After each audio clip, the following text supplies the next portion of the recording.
Bonjour à vous tous. Nous voilà retrouvés de nouveau avec notre thème général « Connais-toi toi-même ». La conscience de l'homme depuis toujours était tournée vers l'extérieur et la vraie connaissance de ce qu'il représente, l'homme ne possède pas encore. Et à cause que notre conscience est tournée à l'extérieur, nous ne percevons que l'extérieur des choses. Nous percevons seulement l'écorce, la pelure ou le contenant. Mais imaginez que dans chaque contenant, il y a le contenu. Et le contenu a son goût, le contenu a son sens. Alors il s'agit de même pour un livre, il s'agit de même pour un arbre, il s'agit de même pour une étoile et il s'agit de même pour un homme. Quand nous regardons un arbre, nous le voyons de l'extérieur, mais nous n'avons aucune idée comment sa vie circule à l'intérieur. Nous ne voyons pas sa sève, nous n'entendons pas sa musique, sans parler que nous ne voyons pas du tout ce qui se passe dans les racines. Nous ne savons pas comment le fruit se forme et comment toute cette circulation vitale, constructive, se produit dans un arbre. Si nous prenons une pierre, il y a aussi une vie, il y a aussi des battements de ses cœurs, il y a aussi le travail des atomes qui travaillent, il y a une gravitation qui existe, mais nous n'avons pas cette perception intérieure. Et pour l'homme, c'est pareil, comme pour une étoile, étoile a aussi son cœur. Le soleil a aussi son cœur, comme l'homme, car tout dans l'univers a son cœur, tout a son mouvement, sa gravitation et sa place précise dans l'univers.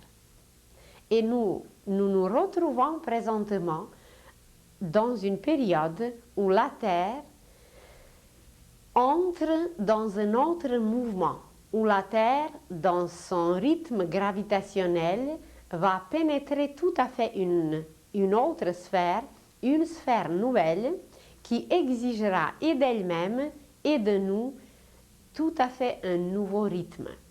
Et ce nouveau rythme nous permettra de pénétrer dans le contenu des choses. Un enfant qui regarde un œuf, il ne sait pas comment cet œuf est composé. Alors, tandis que nous, bien, on sait qu'il y a un germe de vie, qu'il y a le jaune, qu'il y a le blanc, qu'il y a une petite pelure très mince, très fine, et par la suite la coquille. L'enfant ne voit que la coquille. Et dans notre conscience, nous ne voyons que la coquille des choses, nous ne pénétrons pas à l'intérieur. La science, avec toutes ces merveilleuses découvertes, nous a permis, dans quelques petits cas, de voir, de disséquer, de couper, anatomiquement, scientifiquement, médicalement, mais même ce que nous analysons, ce n'est plus vivant, c'est mort. La vie est partie. Quand un arbre est coupé, nous pouvons voir comment il est composé dedans, mais la vie ne circule plus dedans. Alors nous n'avons pas la possibilité d'analyser, de voir, de synthétiser la vie. Elle est possible d'être analysée, synthétisée seulement par une perception intérieure. Donc nous nous dirigeons présentement pour connaître le contenu des choses. Vous prenez un livre quelconque, sans parler des grands livres de l'histoire humaine, comme la Kabbale, comme le Talmud, comme la Bible, ces vraies valeurs, ils ont aussi, ces livres, ils ont aussi leur coquille, leur côté complètement extérieur, ils ont leur contenu et ils ont leur sens. Et quand nous lisons un tel livre comme la Bible, comme les Écritures saintes, quelconques, les Védas, les Puranas, les Écritures arabes ou autres, nous ne percevons que le côté complètement extérieur, car la plupart de ces livres sacrés étaient écrits en langue sacrée. et nous avons complètement perdu ce sens sacré dans notre langage, alors nous ne pouvons pas percevoir le vrai contenu de ces valeurs, de ces livres. Par exemple, nous lisons dans les évangiles, en vérité, je te le dis, si vous ne mourrez pas, vous ne naîtrez pas, disait Jésus à Nicodème. Alors comment comprendre cette phrase? Ou un autre texte d'évangile qui nous décrit la situation suivante. Jésus, ayant appris que Jean avait été livré, se retira dans la Galilée. Et les disciples demandent à Jésus, « Pourquoi les scribes disent-ils qu'Élie doit venir premièrement ?» Et Jésus répond, « Il est vrai qu'Élie doit venir et établir toutes choses, mais je vous dis qu'Élie est déjà venu, qu'ils ne l'ont pas reconnu et qu'ils l'ont traité comme ils l'ont voulu. » Les textes expliquent, les disciples comprirent qu'il parlait de Jean-Baptiste. Alors, c'était évident que Jean-Baptiste était la réincarnation d'Élie. Et nous pouvons trouver des cas semblables presque sur toutes les pages des Écritures saintes où nous ne comprenons pas le vrai sens, mais jadis, Jésus, comme ses disciples, qui étaient initiés dans des choses intérieures, il comprenait très bien le vrai sens. Nous trouvons par exemple une autre phrase dans les Écritures saintes, « Vous récolterez ce que vous avez sémé ». Alors, Jésus parlait en parabole, Jésus parlait en images, et comme notre vocabulaire a changé un peu, comme notre conscience est encore davantage intellectualisée, nous avons complètement perdu, ou même jamais compris, le vrai sens de ces paroles. C'est tellement simple pour un cultivateur qui va s'aimer la carotte, il ne s'attendrait jamais de récolter la salade. Ceux qui sèment, eh bien, ils s'attendent de récolter ce qu'ils sèment. C'est la première loi morale cosmique. Que les ondes, que la matière qu'on a utilisée, les ondes qu'on a déclenchées, que la même chose, le même taux vibratoire, les mêmes vibrations vont nous revenir. Nous les avons déclenchées. Il existe une loi qui s'appelle la loi de l'écho, la loi qui régit l'univers entier. Et voilà, d'après cette loi, exactement ce que nous avons déclenché, ça va nous revenir. Exactement ce que nous avons sémé, ça va nous revenir. Imaginez un homme qui accomplit des choses méchantes, qui fait ce qu'on dit du mal. Comment voulez-vous que pour ce mal, il récolte quelque chose de merveilleux et qu'il récolte la bonté? Et chacun de nos gestes est magique, et par chacun de nos gestes, nous déclenchons des ondes d'une précision absolue, et voilà, il existe d'ailleurs même dans notre physique, même la science d'aujourd'hui connaît la loi du choc. Si vous placez plusieurs boules alignées ensemble et vous enlevez la première et vous la faites tomber, le choc va passer par les boules intermédiaires et c'est la dernière boule qui va sauter et qui va recevoir le choc. Et ce choc, eh bien, il arrive en retour parce que quand la dernière boule va retomber, c'est encore la première qui recevra le choc. C'est même notre science connaît, même nos enfants, et d'ailleurs nous-mêmes à l'école, on a fait ces expériences, mais on n'a jamais pensé que toute expérience chimique, biologique, physique, historique, scientifique, quelconque, toute expérience exprime quelque chose de notre vie. Alors, si pour nos gestes physiques de s'aimer la carotte et de s'attendre qu'aucun autre légume ne poussera, que c'est seulement la carotte qui va pousser, si c'est valable pour notre geste physique, pourquoi ça ne serait pas valable pour notre pensée ou pour notre sentiment? C'est tout simplement que nous ne nous voyons pas comment nous agissons et comment nous sommes. Imaginez deux hommes qui vivent présentement ou qui ont vécu jadis et qui sont très riches. Deux hommes riches, qui sont riches à peu près, c'est un cas semblable. Deux cas semblables. Et il y a un qui vit quelque part à l'est de la ville et l'autre à l'ouest de la ville. Alors le premier décide, avec tout ce qu'il possède, décide de bâtir un parc. Et dans sa pensée, il aimerait beaucoup bâtir un endroit agréable où tout le monde pouvait se reposer. Il aimerait voir les vieillards, il aimerait voir les jeunes, il aimerait voir les enfants. Et en faisant ce plan, il ne pense jamais à lui-même. Son vrai but, sa vraie pensée, c'est de faire profiter aux autres pour que les autres puissent bénéficier, et il s'oublie dans ce travail et avec tous ces moyens qu'il possédait, disons, bien, il va bâtir un parc merveilleux. Donc dans sa pensée, il était correct, dans ses sentiments, il était correct, et dans son action, il va être correct. Mais imaginez le monsieur à l'ouest, qui a une richesse pareille. Il a un nombre exact comme l'autre de millions ou de milliards. Et il se décide aussi de bâtir le parc, mais à 3/4, à 75%, dans sa pensée, il aimerait le faire, il va le faire même, mais ce n'est pas tellement pour les autres, c'est pour se faire valoriser. C'est pour que tout le monde parle de lui. C'est pour qu'il reste dans l'histoire. Alors sa vraie préoccupation, c'est lui. Et puis évidemment, un petit quart va rester pour les autres.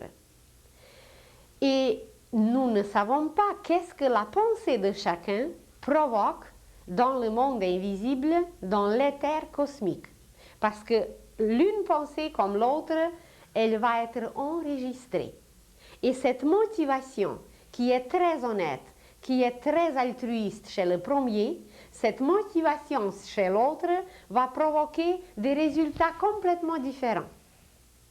Parce que même ceux qui vont venir dans le parc plus tard, quand les deux parcs seront bâtis, dans le premier parc où la motivation était tout à fait pour faire bénéficier tout le monde va se sentir toujours bien. Il n'y aura jamais rien de dérangeant. Tandis que les vibrations dans l'autre parc, seulement à cause de la pensée de celui qui l'a fondé, sans regarder les courants de la Terre, sans regarder les autres influences, sans regarder l'aura du quartier ou autre chose, seulement la pensée de celui qui l'a fait, cette pensée va provoquer qu'il y aura peut-être des crimes, qu'il y aura quelqu'un qui va se suicider dans ce parc, qu'il y aura quelqu'un qui viendra se culpabiliser avec toutes ces pensées négatives. Alors, déjà en partant, sans aller vraiment accomplir un acte, parce qu'un acte, une action, c'est au niveau physique. Mais chaque action au niveau physique est d'abord planifiée. Aucune action, aucun geste, nous ne pouvons accomplir au niveau physique si nous n'avons pas fait le plan. Imaginez de bâtir une maison qui n'a aucun plan, qui n'a aucune mesure, eh bien ça ne donnera rien du tout. C'est impossible de bâtir la maison d'une telle façon. Imaginez de former un jardin si on n'a aucune idée qu'est-ce que c'est qu'un jardin et comment le faire et qu'est-ce qu'on aimerait y avoir, etc. Alors chaque geste, le moindre geste, vous voulez boire de l'eau. On veut boire de l'eau et on prend un verre et puis on laisse couler l'eau.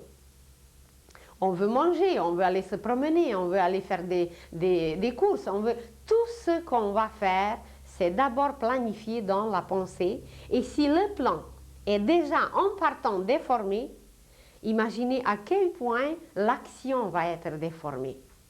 Alors, l'exemple des deux messieurs nous démontre qu'en partant, sans avoir accompli l'action, sans qu'elle devienne visible, déjà cette motivation, cette honnêteté intérieure, ce côté moral qui n'est pas du tout visible, c'est déjà enregistré, c'est déjà marqué quelque part, écrit quelque part dans l'éther cosmique. Et qu'est-ce que ça va produire plus tard? Eh bien, imaginez que le premier monsieur qui a fait profiter tout ce monde qui n'était même pas connu. Personne ne savait qui a fait ce parc. Mais il va revenir dans une autre vie. Et dans une autre vie, bien, il sera quelqu'un, un homme peut-être encore plus célèbre, encore plus riche, qui va faire des œuvres pacifiques, des œuvres humanitaires, et il va se faire applaudir par tout ce monde qui a profité de son parc et même par les autres. Tandis que l'autre, qui était dans sa motivation un peu trop tournée vers lui-même, qui était dans sa motivation trop fermée par lui-même, qui voulait se faire connaître, il va aussi revenir. Il va être peut-être à la même hauteur que l'autre. Disons, les deux vont travailler dans le gouvernement. Mais à un certain moment de sa carrière, l'autre, il va être accusé de fraude, ou il va être accusé de quelque chose d'autre, et voilà, ce qu'il a déformé jadis, ce qu'il a trop comprimé jadis à cause de lui-même, de sa propre personnalité, tout ça va sortir et tout le monde soit au courant, bien qu'il n'était pas toujours honnête, qu'il n'agissait pas toujours comme il faut, et même s'il voulait s'aimer, il voulait tout garder pour lui. Et l'action n'est pas descendue, cette motivation, elle n'était pas visible jadis, ça restait au niveau de la pensée. Alors, aujourd'hui, nous utilisons un langage un peu spécial.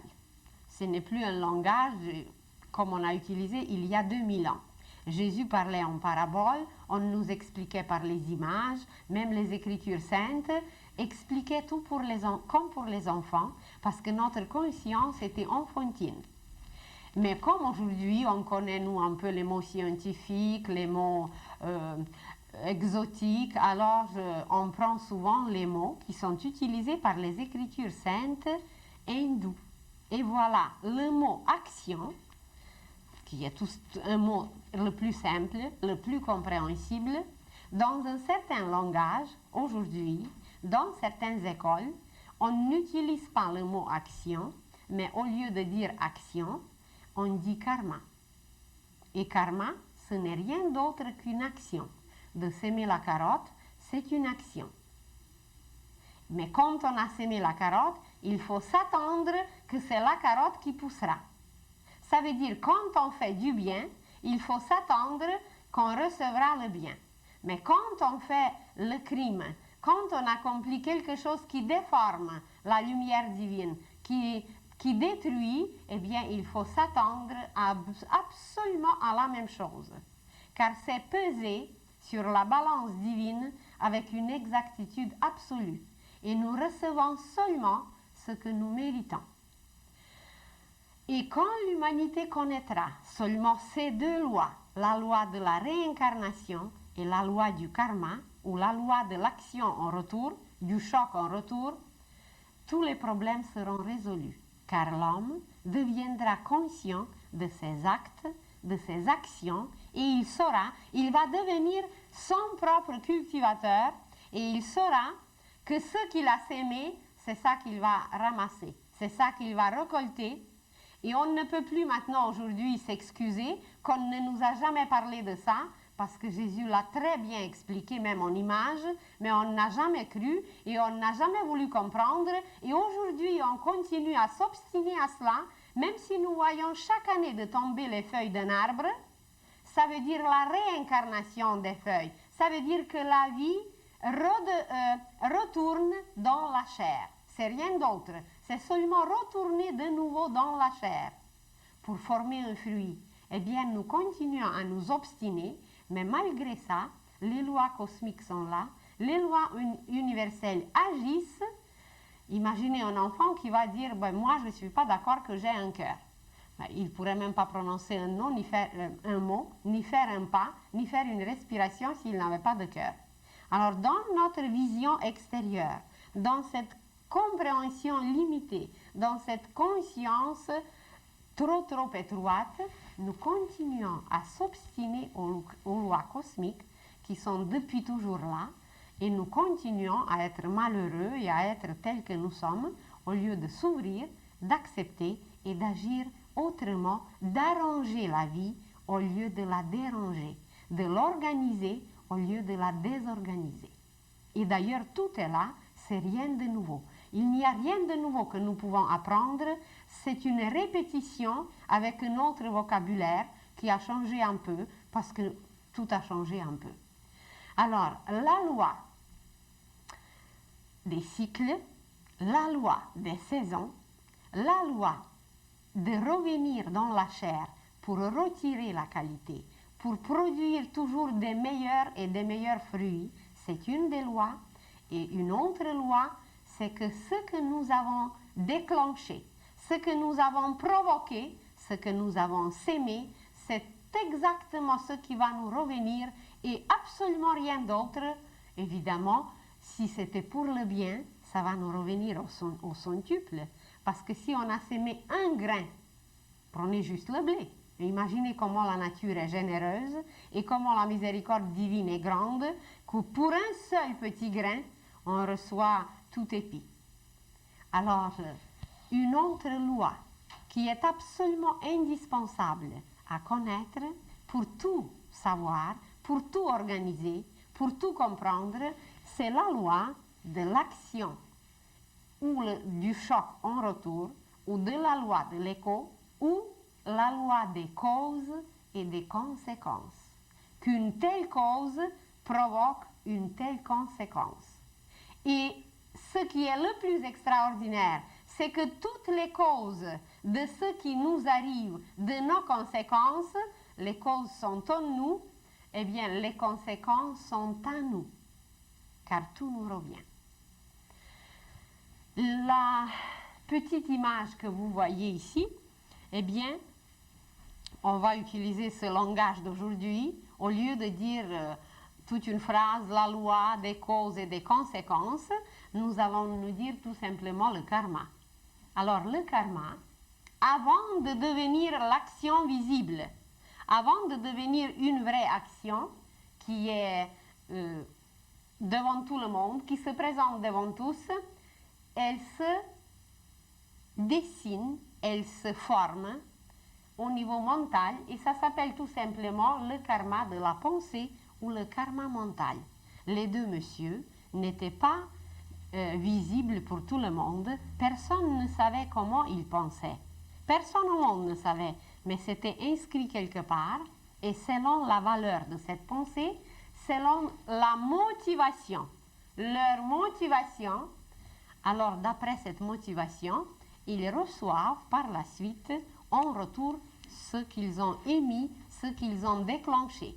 Et vous vous étonnez, on peut s'étonner aujourd'hui, comment se fait-il? Eh bien que quelqu'un était tellement bien, tellement aimé pendant une certaine période, et tout d'un coup, un si grand monsieur, quelqu'un de si haut placé, tombe comme s'il n'a jamais été en haut, ou c'est la fraude, ou c'est une autre accusation, ou c'est quelque chose qui lui arrive, et que tout le monde sera au courant de ce malheur, de cette malhonnêteté, ou d'autres choses qui lui arrivent, parce que jadis, il a réussi de le cacher.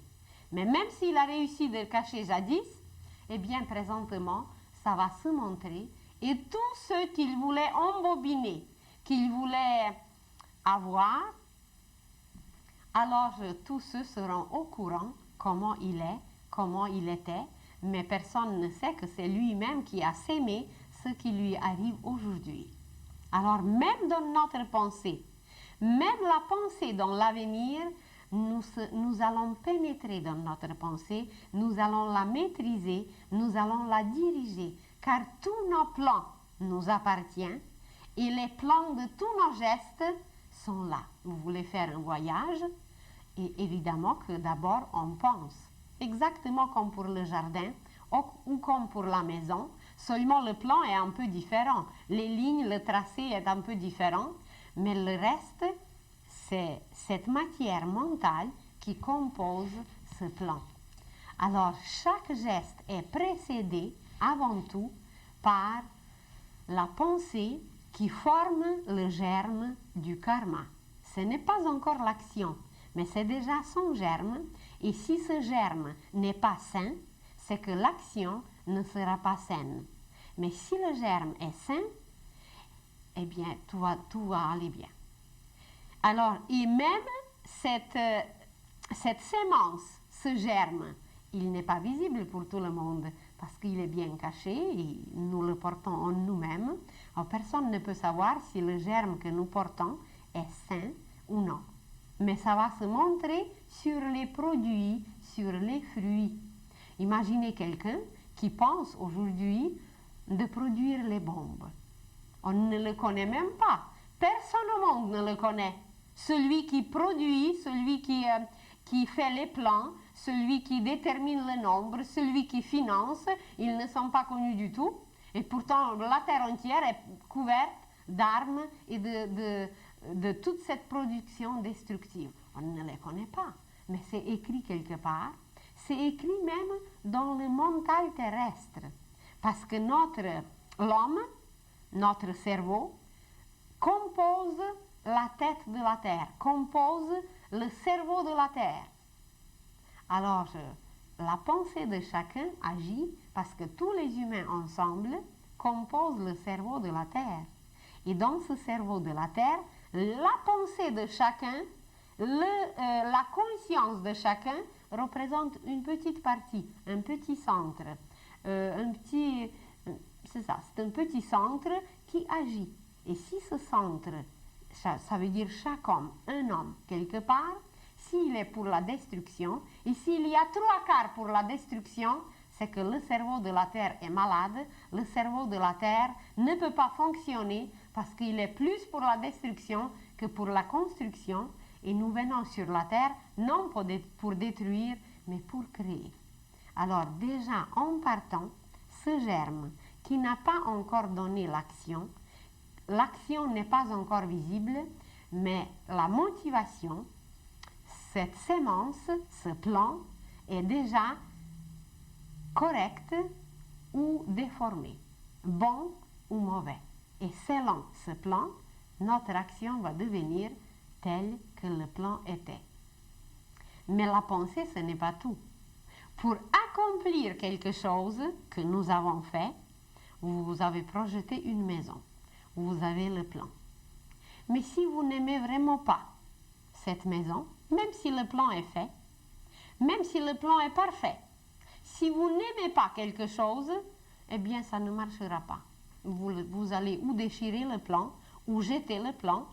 C'est que pour que notre pensée se réalise, il faut l'aimer. Ce plan, il faut l'aimer tout simplement. Et seulement quand on aime ce qu'on a pensé, c'est là que ça se réalise. Et quand nous accomplissons quelque chose contre notre volonté, contre notre gré, eh bien, c'est pas toujours bien. Ou même c'est peut-être toujours mauvais. Alors, c'est seulement notre amour qui passe, qui circule par les sentiments, par le réseau des sentiments. C'est cet amour qui va alimenter, qui va arroser pour que la pensée se réalise. Mais dans nos sentiments aussi, nous pouvons bien soutenir une pensée ou nous pouvons même la déformer. Nous pouvons même l'anéantir. Et nous pouvons, dans nos sentiments, être, comme dans notre pensée, très correct, être très ouvert, aimer tout le monde, faire du bien à tout le monde, les embellir, les ennoblir, tandis que de l'autre côté, par nos sentiments, par la jalousie, par la vengeance, par la haine, nous pouvons détruire d'une façon inimaginable. Alors, dans nos sentiments aussi, nous pouvons créer, nous pouvons imbiber. Imaginez que la petite sémence est placée dans le sol. Et le travail qui commence, c'est que cette petite sémence commence à attirer les minéraux, les sels, l'humidité, les eaux, etc., etc. Et les sentiments, c'est leur travail d'imbiber la sémence pour qu'elle éclate. Et quand elle éclate, eh bien, c'est l'action qui commence, c'est l'action visible, ça veut dire que cette sémence commence à pousser.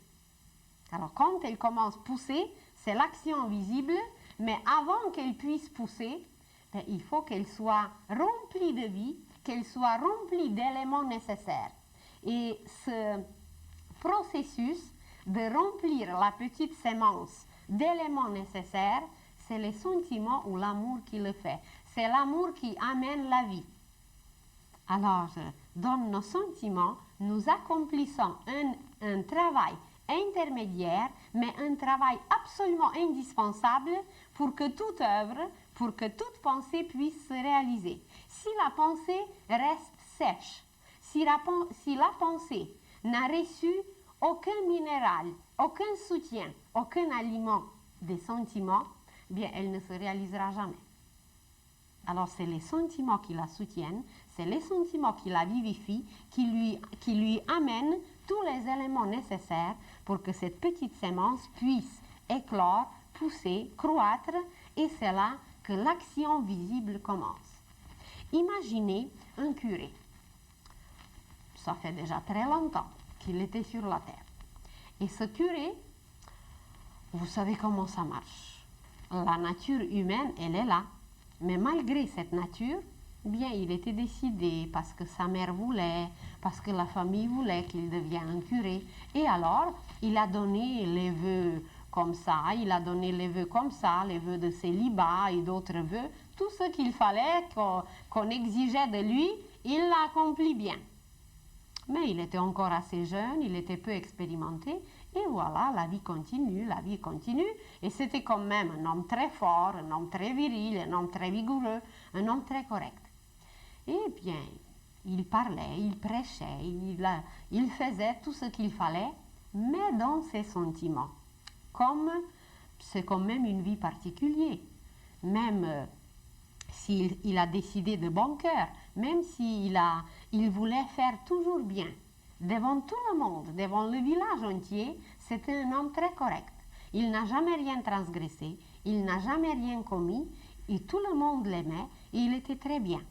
Mais dans ses sentiments, bien, comme la nature humaine est là, il a commencé à un certain moment de désirer trop certaines femmes. Vous savez comment c'était jadis. Alors, il y a les femmes qui viennent à l'église, les femmes qui viennent se confesser, d'autres qui viennent se consoler, etc., etc. Et voilà, petit à petit, dans ses sentiments, il désirait les femmes de plus en plus, et un nombre de plus en plus grandissant. Alors, c'est comme s'il prenait quelque chose qui ne lui appartenait pas. Parce que dans ses sentiments, il nourrissait les désirs. Et on ne connaît pas comment il passait ses nuits. Peut-être ça l'empêchait même de dormir.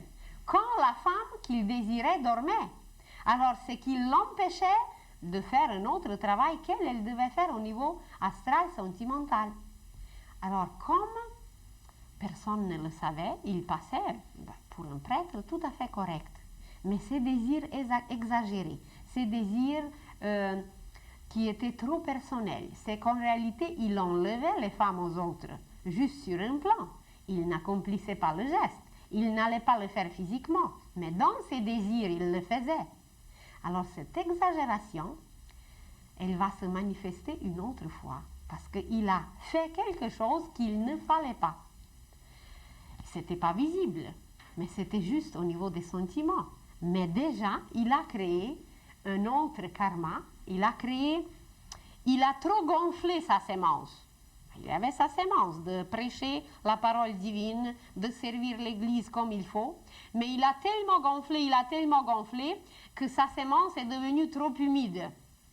Et vous savez, quand ça devient trop humide, ça commence à pourrir.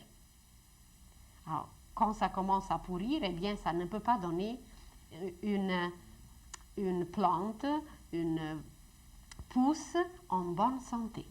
Alors, ce karma du désir ou le karma des sentiments, il est créé dans les sentiments quand nous exagérons quelque chose, mais envers nous-mêmes. Quand nous nous aimons trop et quand cette exagération va tellement à l'extrême que plus tard, ça va provoquer quelque chose qui va devenir visible. Alors, imaginez que dans une vie, ce prêtre, il était même aimé par tout le monde. Il était tout à fait correct. Mais ses désirs qu'il nourrissait pendant des années et des années de sa vie, dans une autre vie, ça va provoquer que cette exagération va apparaître, et voilà, le bon curé de jadis va revenir comme une fille bossue. Tout le monde connaît des cas pareils. Tout le monde sait que c'est possible. Et quelqu'un peut se demander, mais mon Dieu, comment se fait-il que quelqu'un a un corps pareil?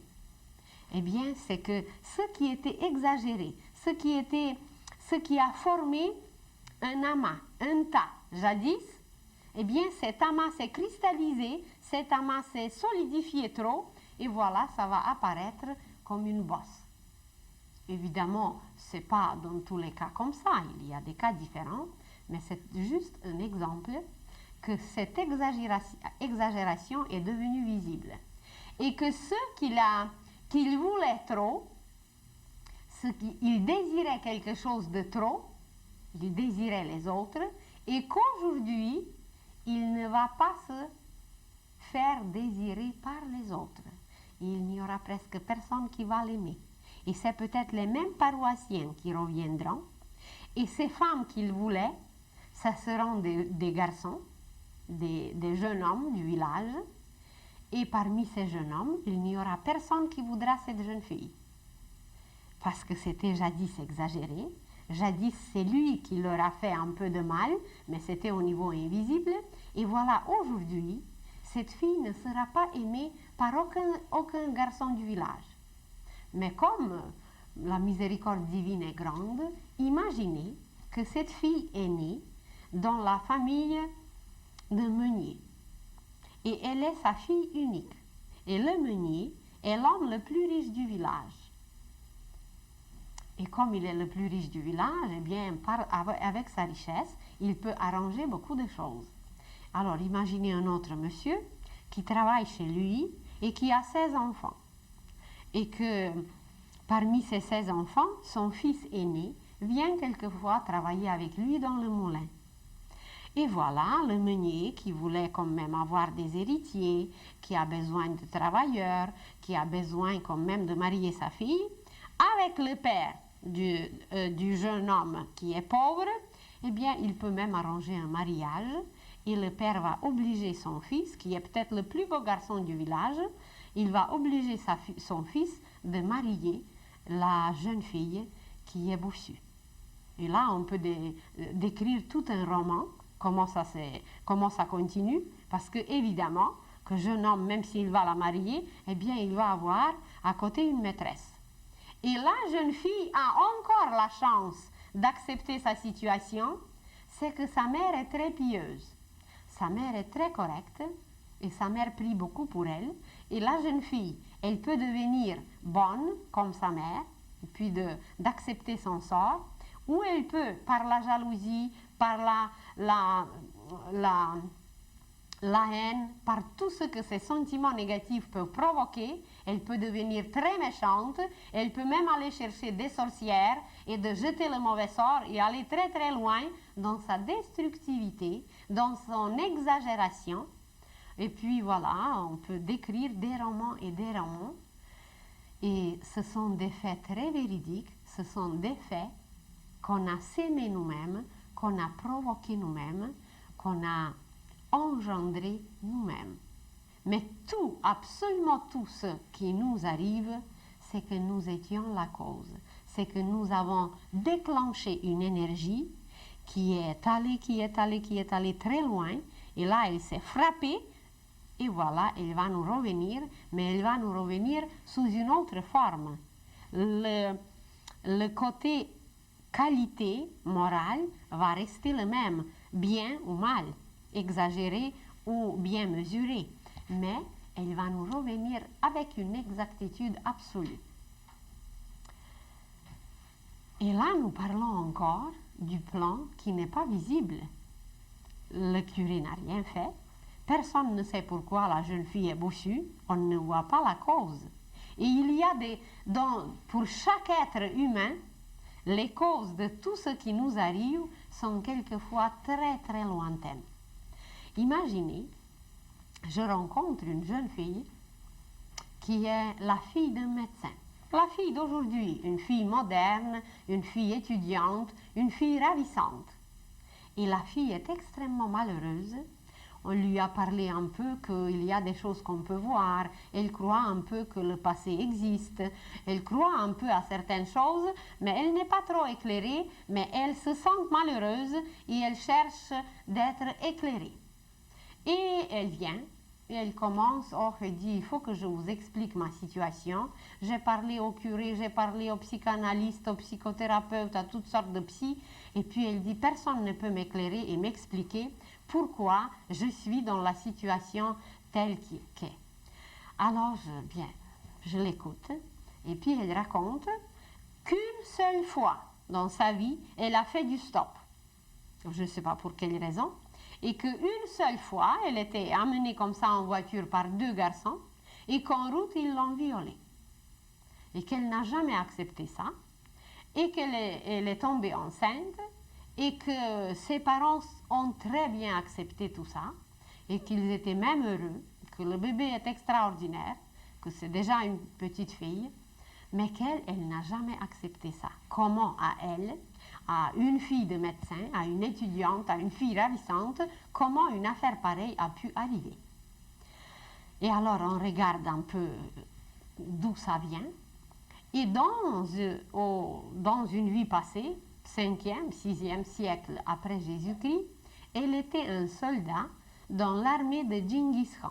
Je ne sais pas si vous avez entendu parler, c'était un grand guerrier mongol qui a passé avec son armée presque toute l'Europe et qui a fait, qui a fait énormément de mal car ces soldats étaient connus comme très durs, comme très drastiques et ils ravageaient tout sur leur chemin. Et en plus, jadis, il fallait faire le service militaire pendant 25 ans. Et alors,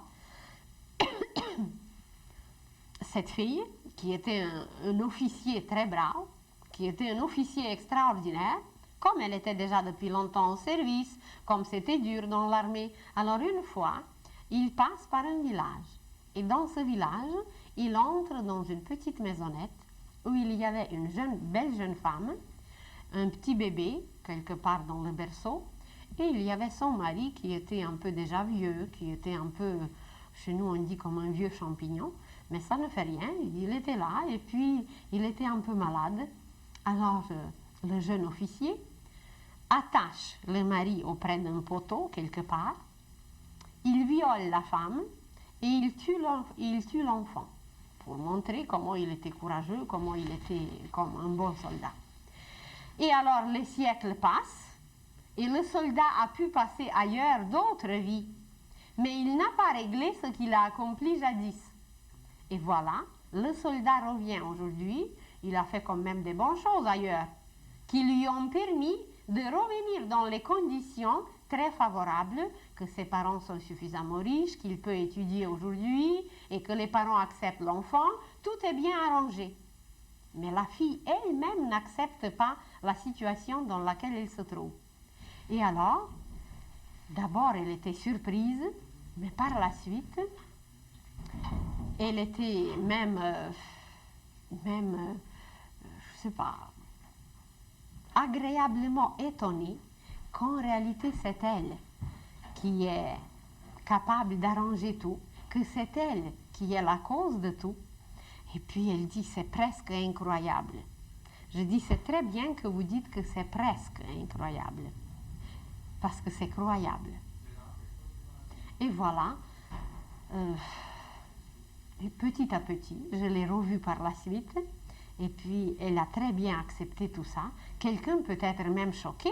C'est pour ça que l'intelligence cosmique ne nous permet pas aujourd'hui de voir encore nos vies passées.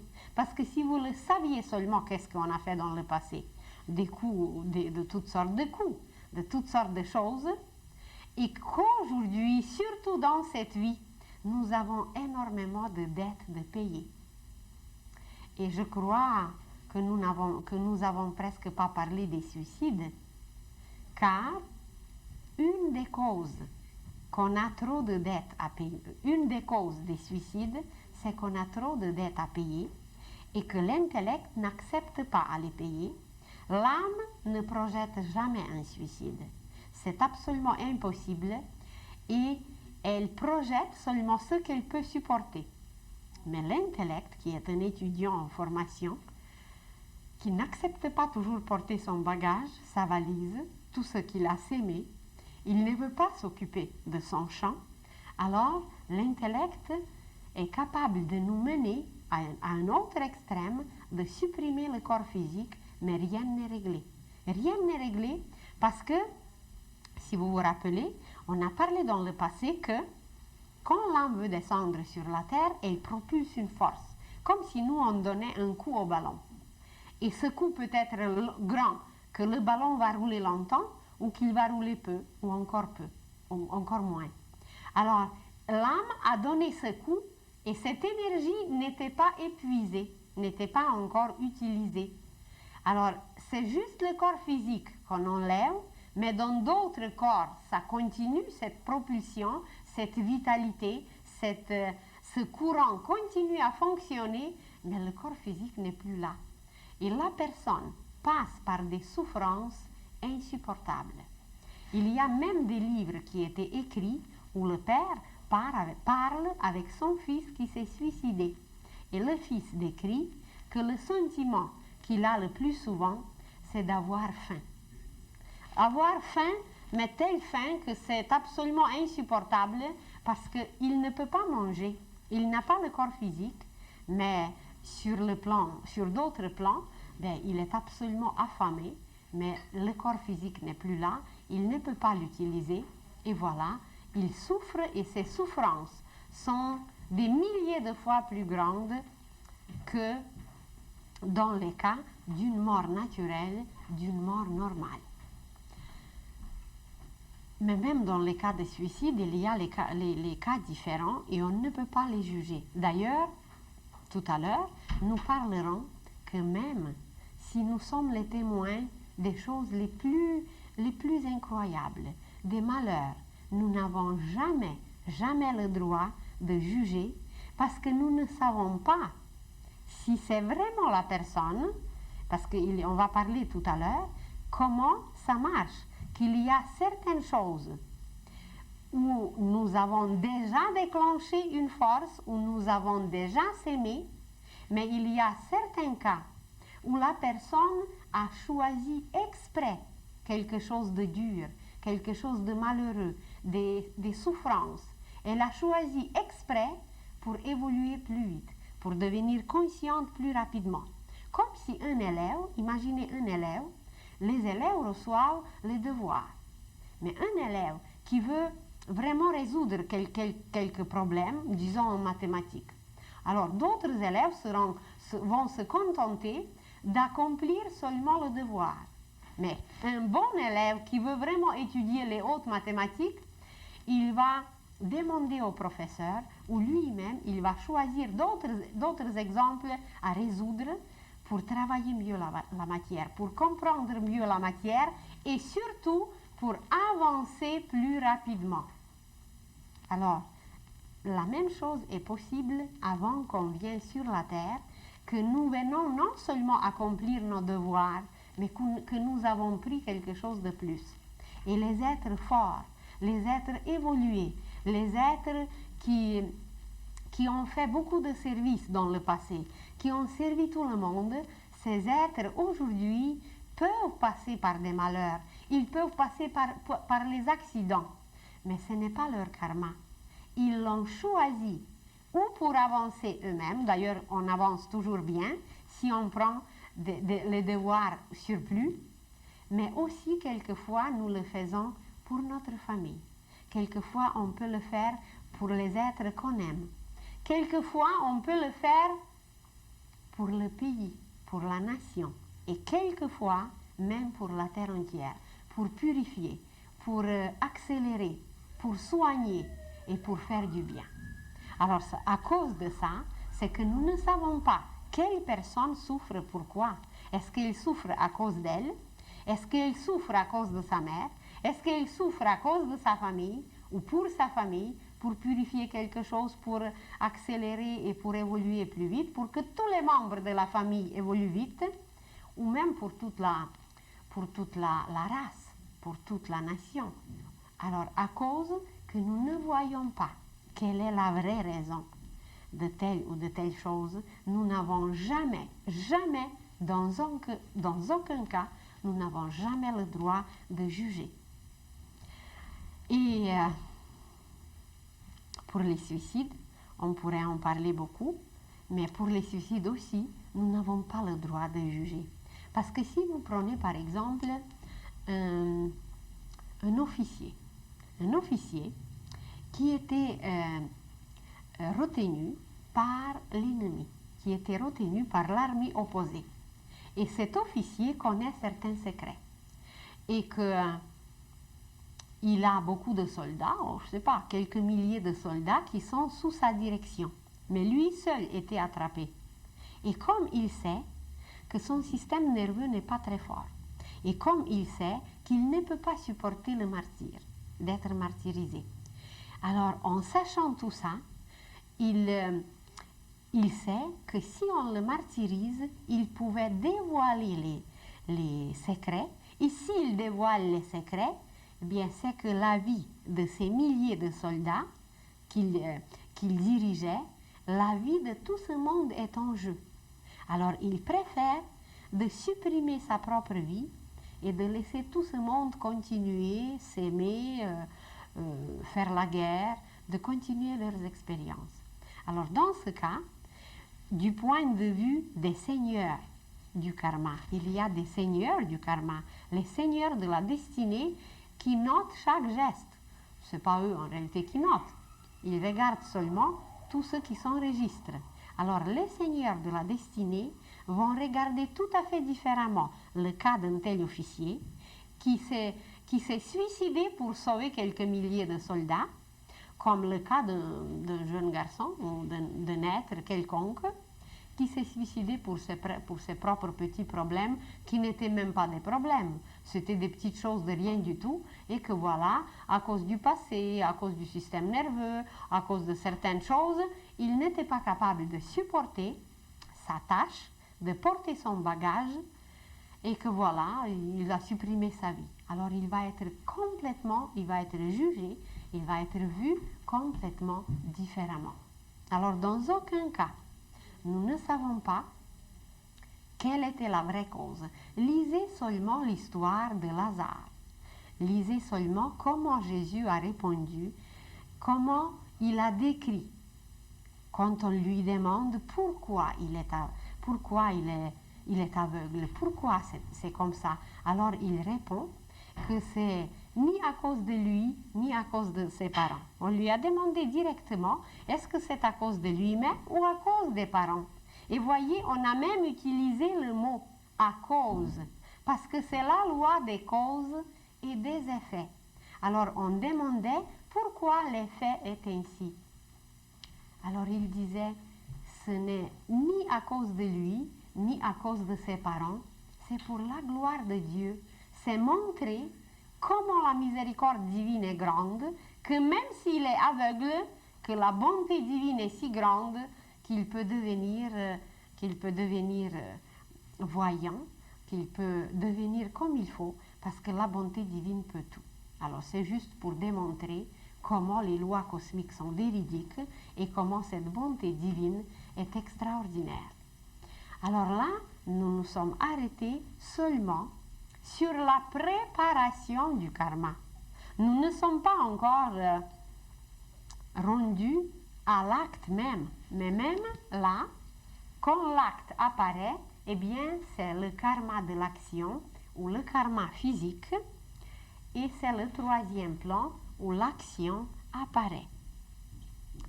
Et dans ce cas, alors, il y a le karma de la pensée ou mentale, le karma du désir ou sentimental et le karma de l'action ou physique.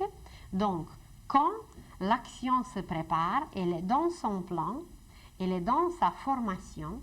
Ensuite, cette petite sémence, ce petit plan, est nourri par les sentiments, alimenté, soutenu, arroser, ou on peut aussi exagérer, et la petite sémence, la pensée qui était bonne, elle peut pourrir, elle peut moisir, si les sentiments exagèrent.